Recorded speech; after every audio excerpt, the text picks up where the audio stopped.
All right, 3 months into the new year, all kinds of things are changing. And the way that boards of directors actually appear is also changing. But when you talk about diversity and inclusion on Wall Street, there's still a long way to go. Let's bring into the stream to talk about this Indhira Arrington, Ares Management Managing Director and Global Chief of Diversity, Equity, and Inclusion. Thank you for joining us. And even NASDAQ last year took the stance that companies listed on NASDAQ are going to have to get much better at diversity and inclusion among their board of directors. Where do we stand?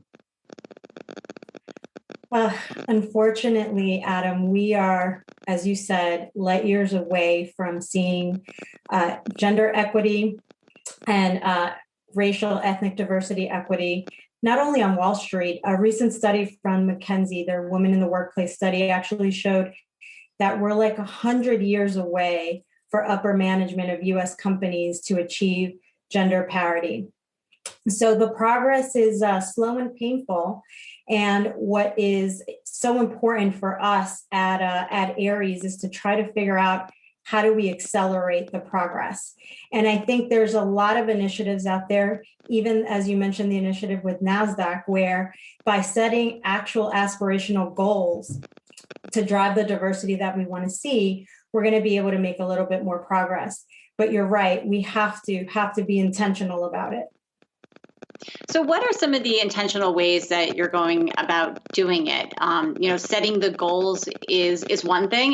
Have you set meaningful goals out there that you have that, the time horizon is even too far out to dream of, but you think we're going to get there soon? Like, what are the metrics for you guys?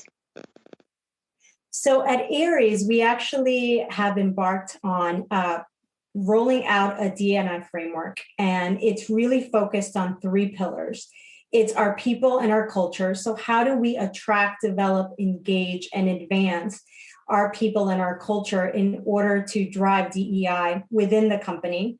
The second pillar is around our business and our investment processes.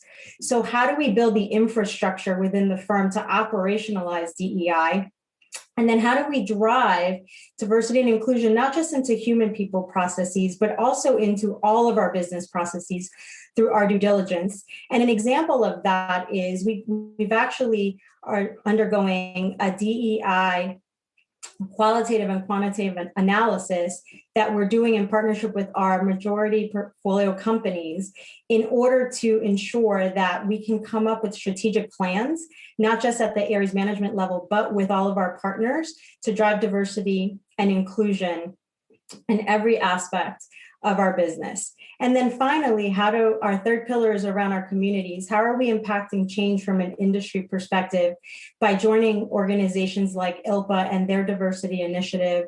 Our CEO signed the CEO Action for Diversity and Inclusion, and we are working with these organizations to come up with industry-wide measurements and initiatives that will ensure that we are driving the change that we want to see. And then finally, from a philanthropic perspective, how can we amplify what we can do across all of our pillars through our giving and corporate citizenship?